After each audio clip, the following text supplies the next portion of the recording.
E não poderíamos começar o seu Bom Dia Fronteira de outra forma, senão falando dos impactos das fortes chuvas deste fim de semana no Oeste Paulista. Em várias cidades, os casos de destruição foram registrados desde o temporal que começou na madrugada de sábado. Em Presidente Prudente, vários bairros foram afetados e, segundo um balanço da meteorologia, já choveu cerca de 340 milímetros neste mês, sendo que o esperado para dezembro todo seria de 207 milímetros. A repórter Aline Costa, ao vivo, vai mostrar um dos pontos de Prudente que são sempre bastante prejudicados, né, Aline? Bom dia. Realmente, Thalita, bom dia a você, bom dia a todos que estão com a gente aqui no BDF. A rua Higino Lang é bastante conhecida já por conta desses transtornos, né, causados pela chuva.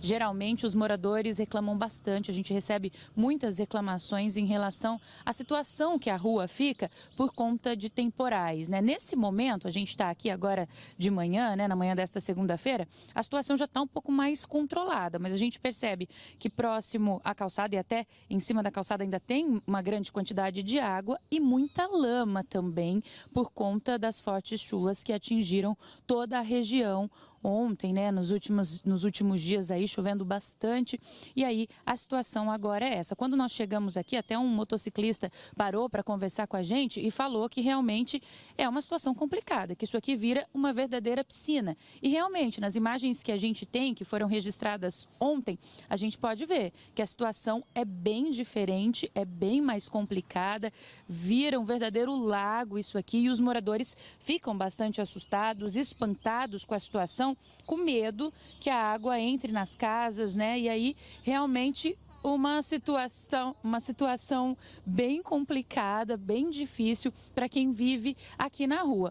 E isso, né, esse cenário causado pela chuva está presente em toda a região, em diversas cidades aqui do Oeste Paulista. A gente segue agora para falar de Oswaldo Cruz, para mostrar um pouquinho de como ficou por lá, porque realmente situação complicada. Por volta das 5 da manhã do sábado, dia 12, houve um desabamento parcial da garagem de uma residência pela Rua Japão, área central do município. A moradia foi interditada preventivamente e a família foi alojada na casa de familiares. Foram registradas também 3 ocorrências de quedas de árvores em via pública.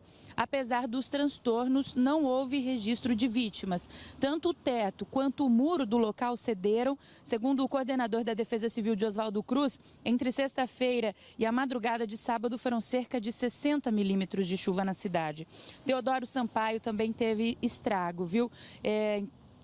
Segundo a Prefeitura, o cemitério municipal foi o local mais atingido. Conforme o prefeito de Teodoro, Juninho Poceiro, o cemitério municipal foi o local mais atingido da cidade, que praticamente todas as árvores de lá foram impactadas.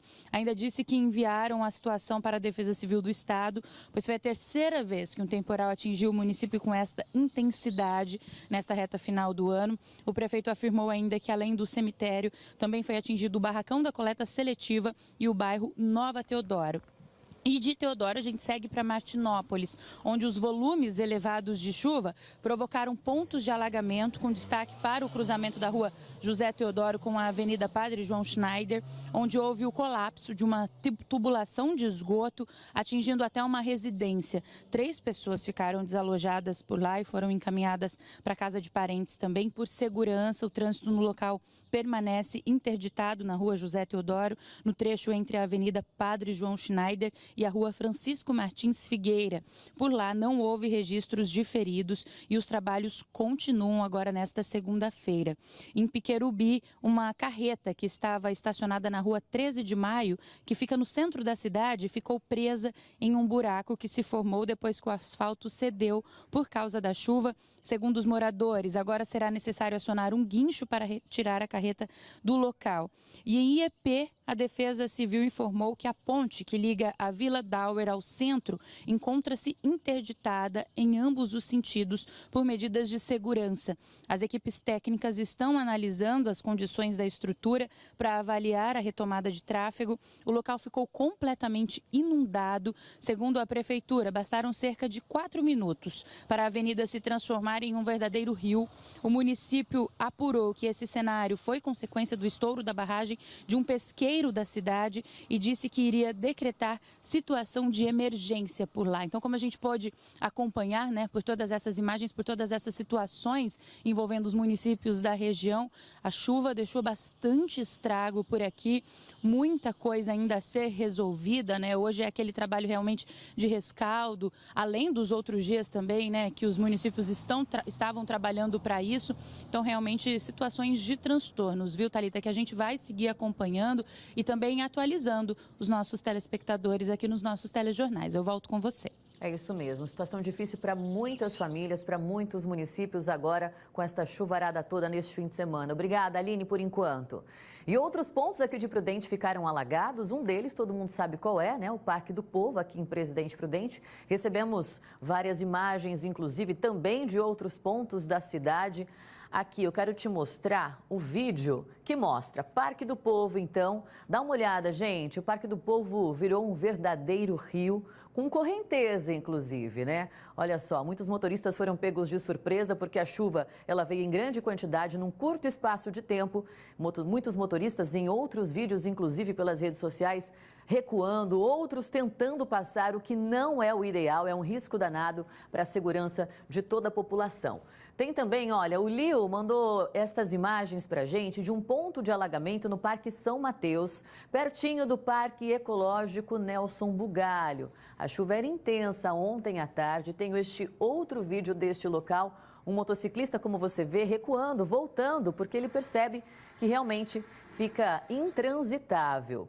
Temos aqui um registro feito também pelo Leandro, feito no cruzamento das avenidas Salim Faramaluf e Juscelino Kubitschek, aqui em Prudente. Também intransitável, muita água, não há um escoamento adequado. A gente sabe que em Presidente Prudente, assim como em outros municípios, muitas bocas de lobo estão entupidas devido ao lixo, devido a muita coisa jogada de maneira incorreta.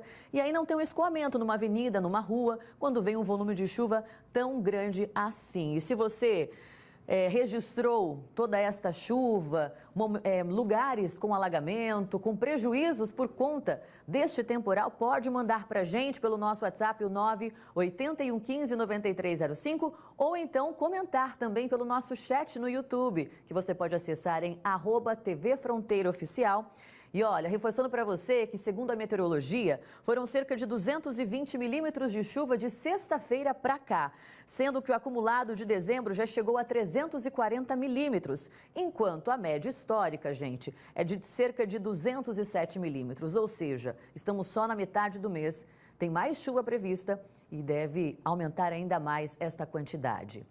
E em Rancharia, diferentes pontos da cidade foram atingidos desde a noite da última sexta-feira, deixando prejuízos que agora vão ser contabilizados. As fortes chuvas que atingiram o Oeste Paulista causaram prejuízos em Rancharia. No estádio Francisco Franco, da Associação Atlética Ranchariense, o muro que sustentava a arquibancada desabou após o temporal. Equipes da Coordenadoria de Proteção e Defesa Civil foram acionadas e estiveram no local. Esse muro, ele é um muro que sustenta a arquibancada, né? Parte da arquibancada, e provavelmente deve ter tido infiltração. Como é aterrado, o peso veio a desabar todo esse muro. Nós estivemos lá, isolamos, né, para evitar algum dano maior, e foi notificado ao proprietário, né, por ser um clube particular, né, um estádio particular, para ver quais as providências que ele irá tomar. A ocorrência aqui na Vila Iguaçu foi registrada por volta das 4h30 da madrugada. Com a chuva e os fortes ventos, a estrutura não suportou e acabou caindo. E dos 3.000 lugares disponíveis na arquibancada, cerca de 800 cederam.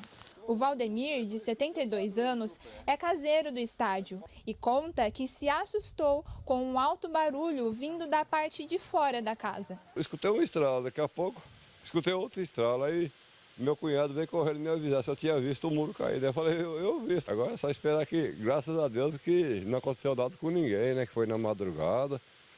Se fosse durante o dia, é perigoso, que o povo sempre passa beirando o muro ali por causa do sol, né? Muitos passavam a aproveitar a sombria. Outra ocorrência, também registrada no município, foi a queda de um barracão de uma granja, na estrada rural.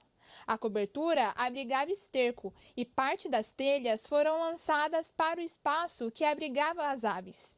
Apesar do incidente, ninguém se feriu. Esse período de chuva houve um acumulado de cerca de 140 milímetros, muito acima do limite, que é 190. E na sexta-feira, né, para cá, foi o índice maior, né, de 110 milímetros, com ventos acima de 60 por hora. E agora, em setembro deste ano, Rancharia também sofreu estragos por causa de um vendaval que atingiu o oeste paulista. Na época, os ventos chegaram a mais de 60 quilômetros por hora e a igreja matriz da cidade foi destelhada, assim como alguns prédios comerciais. E a queda de uma árvore interditou no sábado um trecho da rua Davi Cerqueira Leite, no Jardim Eldorado, aqui em Presidente Prudente. Dá uma olhada em como ficou o trecho afetado. Fica ali bem pertinho da APAI, a Associação de Pais e Amigos dos Excepcionais. Como a árvore ficou atravessada e cobriu toda a largura da rua, não teve como fluir o tráfego de veículos. Funcionários da concessionária a Energisa foram acionados para comparecer ao local e atuar na retirada da árvore, que também atingiu a rede elétrica, mas não chegou a provocar interrupção no fornecimento de energia para os consumidores. No fim do dia, por volta das 5 da tarde, nossa equipe retornou ao local e a árvore já estava cortada e tinha sido arrastada para cima da calçada, para que os veículos pudessem circular por este trecho. Naquele dia, faltava apenas o município retirar tudo do meio da via.